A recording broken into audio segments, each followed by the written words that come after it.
Assam publication बोर्डनि बिजाब मेलाया इं 2023 मायथाइनि 29 डिसेम्बरनिफ्राय 12 साननि हाबाफारिजों गुवाहाटी नोगोरमानि सानमारिनि आसाम इन्जिनियारिं कलेजनि गेलेग्रा फोथाराव सोलिगासिनो।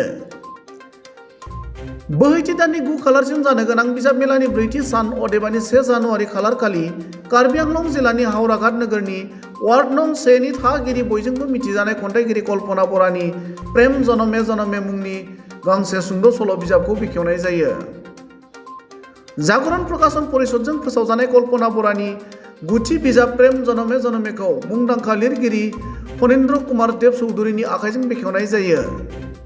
कल्पना बरानि आगुआव फोसावनाय बिजाबफोरा जादों फारियै कल्पना रानी, शतदल, अनुपम कविता अफ इमेजिनेशन, कल्पना दीप, कल्पनार Chintamani, the honeycomb of imagination, I am there ... आरो गेन्डेलि। मख'जाथाव बाथ्रानि बिजाब बेखेवनाय हाबाफारियाव गाहाय आलासि महरै डक्टर अन्जन ज्योति चौधुरीया बाहागो लादोंमोन आरो बे हाबाफारियावनो बाहागो लाबावदोंमोन फारियै मुंदांखा खन्थाइगिरि आरो हातखरि लाइसिनि मावफुं सुजुगिरि अतनु भट्टाचार्य, जनक दानसेयारि लाइसिनि गाहाय सुजुगिरि पुलकेश राय बरुवा, खन्थाइगिरि जन्मनि दास, लिरगिरि खौरांगिरि धर्मेन्द्र खाख्लारि, थुनलाइगिरि बबिता बैश्य लहकर, देबव्रत बरा, नवडेका, मुंदांखा लिरगिरि रन्जश्री बर्मन मोना। कारण এখন মোৰ নৱম গ্ৰন্থপুথি, এখন মোৰ গল্প সংকলন প্ৰেম জনমে জনমে জাগৰণ সাহিত্য প্ৰকাশনে প্ৰকাশ কৰি উলিয়াইছে আৰু অলপ সময় পিছতে গজাত বীৰেন্দ্ৰনাথ দত্ত পুৰণি সভাগৃহত পুথিখন উন্মোচন কৰা হ'ব। বৰ্তমানলৈকে আপোনাৰ কেইখন গ্ৰন্থ উন্মোচন হ'ল? এইখনলৈকে মোৰ 9খন হৈছে। ইয়াৰ আগৰখিনি উত্তৰ পূব গ্ৰন্থমেলাত হৈছিলে আৰু অসম গ্ৰন্থমেলাত এতিয়ালৈকে 2খন হৈছে। আজি যিহেতু গুৱাহাটী চানমাৰিত আপোনাৰ গ্ৰন্থ উন্মোচন হ'ব, এনে অনুভৱটো আৰু কেনেকুৱা লাগিছে অলপমান কওক। গুৱাহাটী গ্ৰন্থমেলা বুলি ক'লে মই আচলতে পগলা বুলি ক'লেও মিছা নহ'ব, কাৰণ এইটো মোৰ এটা নিচাই হৈ গ'ল। কাৰণ 2015 চনৰ পৰা মই প্ৰতি বছৰেই কিতাপ উন্মোচন কৰিছোঁ, ক'ভিডৰ বাকী বৰ্ষ কিতাপ বাদ দি, আৰু মাজত মাত্ৰ এখন উপন্যাস মোৰ ডিফু গ্ৰন্থমেলাত মই উন্মোচন কৰিছোঁ। কিন্তু সদায় মোৰ উত্তৰ পূব গ্ৰন্থমেলা আৰু অসম গ্ৰন্থমেলাতেই কিতাপবিলাক উন্মোচন হয়। ইয়াত বিভিন্ন লিখক লেখিকাক ইয়াত মানে সমাহাৰ ঘটে আৰু তেখেতসকলক মই লগ পাওঁ, চিনি পাওঁ তেখেতসকলক, গতিকে ইয়াৰ পৰিৱেশটো অলপ বেলেগ ধৰণৰ। আৰু ইয়াৰ উপৰিও আপোনাৰ হাতত পৰিকল্পনা কি আছে আৰু ভৱিষ্যতৰ কাৰণে? ইয়াৰ উপৰিও পৰিকল্পনা মোৰ আছে। এইবাৰটো মোৰ আৰু ভাল লাগিছে, কেলেনো এইবাৰ মোৰ ডাক্তৰ অঞ্জন জ্যোতি চৌধুৰীয়ে কিতাপ উন্মোচন কৰিব। তাতে আকৌ মানে অতি ডাঙৰ কথা যে অতনু ভট্টাচাৰ্য তেখেত গল্পকাৰ আৰু সাতখৰি সম্পাদক, আৰু তাতে আকৌ আহিব জ্যেষ্ঠ সাংবাদিক আমাৰ অসমৰ গৌতম শৰ্মা, তেখেতসকলে আহিব। নন্দ সিং বকুলাও অহা কথা আছে, কিন্তু তেখেতৰ অলপ মানে জৰুৰী কিবা আছে, তেখেত হয়তো পাৰিলে আহিব। আৰু তাতোতকৈ এইবাৰ মোৰ বেছি ভাল লাগিছে যে অনুৰাধা দেশৰ যিজন লেখক, তেখেতে মোৰ গল্পখনৰ আগকথা লিখিছে ফণীন্দ্ৰ দেৱ চৌধুৰীয়ে, সেইকাৰণে মই এইবাৰ বহুত সুখী। মানে আপোনাৰ গ্ৰন্থখনত স্বনামধন্য মানে লেখকৰ স্পৰ্শত বা সান্নিধ্যত মানে কিবা হোৱাৰ কাৰণে হৈছে, সেইকাৰণে মই বহুত সুখী। আৰু কাৰণ মোৰ গল্পখিনি পঢ়িহে তেখেতসকলে মানে তাত যিটো আগকথা লিখিছে, তেখেতসকলে পঢ়িহে লিখিছে, এনেই লিখা নাই, পঢ়ি লিখিছে। আৰু তেখেতসকলক মই আগতেও লগ পাইছোঁ, কিন্তু এইবাৰ পূৰা ওচৰৰ পৰা পাম যে, সেইকাৰণে মোৰ বেছি ভাল লাগিছে। আৰু কিবা ক'ব নেকি? আৰু মোৰ গ্ৰন্থ যেতিয়ালৈকে পাৰোঁ উলিয়াই থাকিম। আৰু গ্ৰন্থমেলাৰ লগতো আজি দেখিব কিমান মানে ইয়াতে আমি বিশিষ্ট ব্যক্তিসকলক ইয়াত লগ পোৱাৰ এটা সুযোগ ঘটে। আৰু এই গ্ৰন্থমেলাৰ যিটো পৰিৱেশ, সেই পৰিৱেশটো আনত পোৱা নাযায়। আৰু তাতকৈ এটা ভাল পৰিৱেশ হ'ল যে যিসকল প্ৰকাশকক কিতাপ দিলে এটাই ভাল যে মই কিতাপ বেছি ঘূৰি ফুৰিব নালাগে, কাৰণ মোৰ ইতিমধ্যে 3খনমান কিতাপ প্ৰায় শেষ হ'ল। গতিকে মোৰ বহুত আনন্দ। আৰু उनफारसेथिं बिजाब मेला आरो बेनि अनसायनायनि सोमोन्दै गलादार आरो बिजाब अनसायगिरिफोरा खौरां बिजोङाव ओरैबादि बुङो। এমাহমান আগতে মোক ফোন যোগে শ্ৰীযুতা কল্পনা বৰা জনাইছিল যে তেখেতৰ এখন নতুন পুথি উন্মোচনৰ দিনা মই থাকিব লাগে। খুব ভাল লাগিছে যে মানে আমাক সৰুতে শিকাইছিল দেউতা মাহঁতে যে দেশ সেৱাৰ বহুত পথ আছে, সকলোতকৈ মানে উত্তম পথ হৈছে সাহিত্য সংস্কৃতিৰ সাধনা কৰা। গতিকে তেখেত গৃহস্থ চলায়ো মানে ঘৰ গৃহস্থ চলায়ো এনেকৈ সাহিত্য সংস্কৃতিৰ কামত লাগি আছে, সেইটো আমাৰ কাৰণে বহুত ভাল খবৰ। গতিকে তেখেতে এই চেষ্টাৰ বলতেই তেখেতে এই নতুন পুথি আমাক অসমীয়া জাতিক উপহাৰ দিব পাৰিছে, সেইটো আমাৰ কাৰণে ভাল খবৰ। গতিকে তেখেতে কোৱাৰ লগে লগে মই উন্মোচনৰ দিনা আহিম বুলি কথা দিছিলোঁ, আৰু আজি সময়মতে আমি আহি পাইছোঁহি। পিছতেই পুথিখন উন্মোচন হ'ব।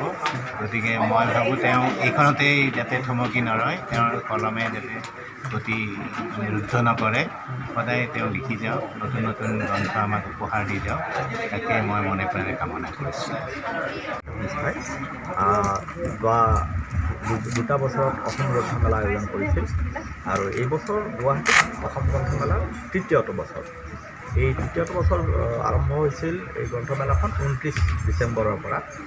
আজি 4ৰ্থটো দিন, আৰু এই যোৱা 3টা দিনত দৰ্শক তথা গ্ৰন্থপ্ৰেমী আৰু ক্ৰেতা সকলোৱে ইয়াতে আহি পেলাই ভিৰ কৰিছে, আৰু গ্ৰন্থ বিক্ৰী এক নিৰ্দিষ্ট গতিত হৈ আছে।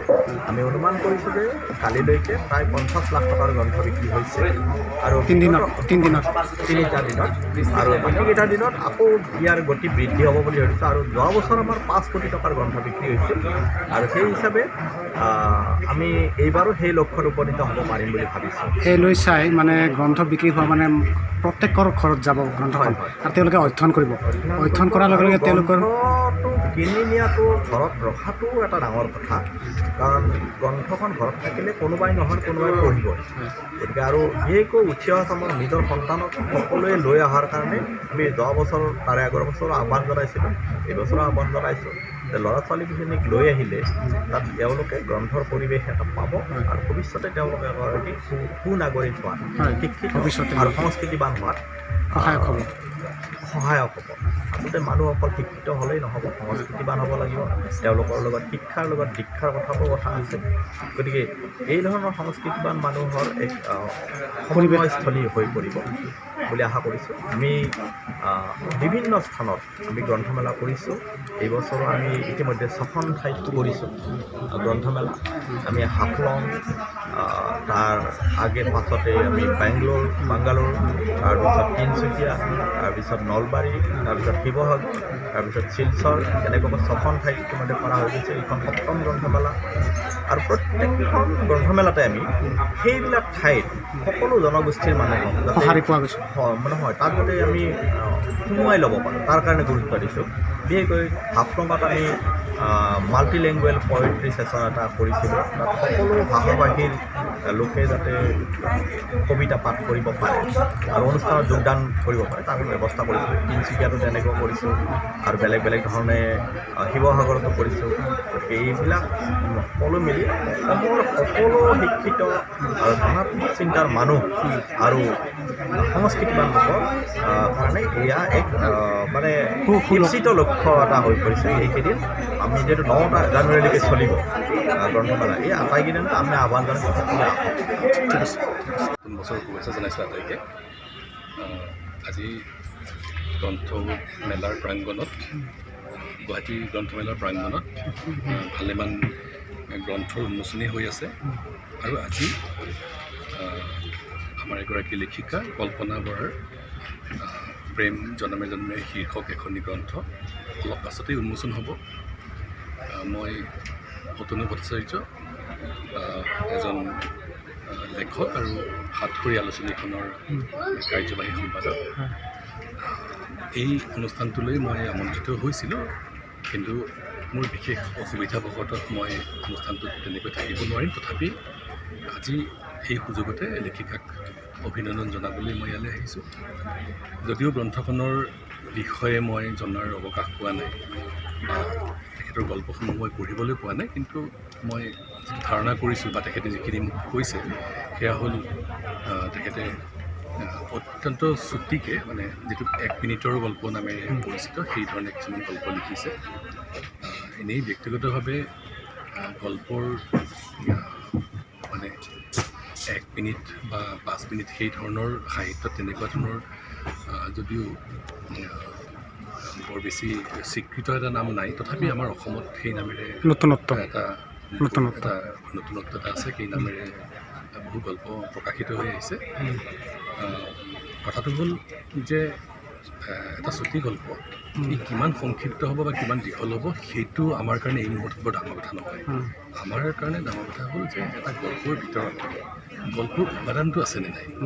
গতিকে এই কথাখিনি যদি এই গল্পসমূহত যদি ঠিকমতে লেখিকাই উপস্থাপন ধৰিব পাৰিছে, উপস্থাপন কৰিব পাৰিছে, তেনেহ'লে সেইটো আমাৰ কাৰণে বৰ ভাল লগা কথা হ'ব। আৰু লেখিকাৰো নিজৰ লেখক জীৱনত সেইটো এটা গুৰুত্বপূৰ্ণ কথা। গতিকে আজি মই লেখিকাক অভিনন্দন জনাইছোঁ আৰু তেখেতৰ পৰৱৰ্তী সাহিত্য জীৱনলৈ মই যাতে ভালকৈ আগবাঢ়িব পাৰে আৰু এই ধৰণে তেখেতে যাতে অধ্যয়ন, মনন, ভ্ৰমণ যিখিনি আমাক লাগে সেইখিনিৰ মাজেৰে সাহিত্যৰ বাটত খোজ দিব পাৰে। ঠিক আছে, সেইখিনি ঠিক আছে, ঠিক আছে। আজি 1 তাৰিখ 29 ডিচেম্বৰৰ পৰা আজি 1 তাৰিখ 3 দিন হৈ গ'ল, আজি 4 দিন হৈছে। গতিকে আমাৰ আৰম্ভণিৰ পৰা খুব ভাল বিক্ৰী হৈছে। এভাৰেজ আমাৰ 1.5 লাখ মানকৈ বিক্ৰী হৈছে পাৰ ডে বিক্ৰী হৈছে। গতিকে আশা কৰিছোঁ আগন্তুক দিনকেইটাও ভালেই যাব। সেই হিচাপে অসমৰ পৰিৱেশটো ভাল হ'ব লাগে, কাৰণ কিতাপ বিক্ৰী হৈছে, তেওঁলোকে অধ্যয়ন কৰিব নিশ্চয়। গতিকে অধ্যয়ন কৰি আৰম্ভ কৰিছোঁ। আৰু কিবা ক'ব নেকি? নাই, হ'ব দিয়ক। ঠিকে আছে আৰু আহিব লগা দিনতো ভালেই হ'ব বুলি আমি ভাবি আছোঁ। পাৰ ডে কেনেকুৱা হৈছে মানে আগতো হৈ আছে আৰু মানে ভাল আৰু মোটামুটি আছে, ঠিকে আছে। মানে ভৱিষ্যতলৈ আশা কৰি ভাল পৰিৱেশ অহাৰ সম্ভাৱনা আছে। ভালেই হ'ব। এইখনৰ নাম ৰামধেনু। গ্ৰন্থপ্ৰেমী ৰাইজৰ সঁহাৰি আমি খুবেই ভাল পাইছোঁ, হয়। আশানুৰূপ, আৰু আগলৈকে আমি আশা কৰিছোঁ গ্ৰন্থমেলা ভাল হ'ব। আচ্ছা, গ্ৰন্থমেলাত যদি ভাল কোনটো বুজাইছে মানে কিতাপ বিক্ৰী হৈছে, আৰু কিতাপ বিক্ৰী হোৱা মানে মানুহে কিতাপ ঘৰত লৈ গৈছে, হয়, আৰু কিতাপ বিক্ৰী হৈ ঘৰত লৈ যোৱা মানে তেওঁলোকে কিতাপ নিশ্চয় পঢ়িব।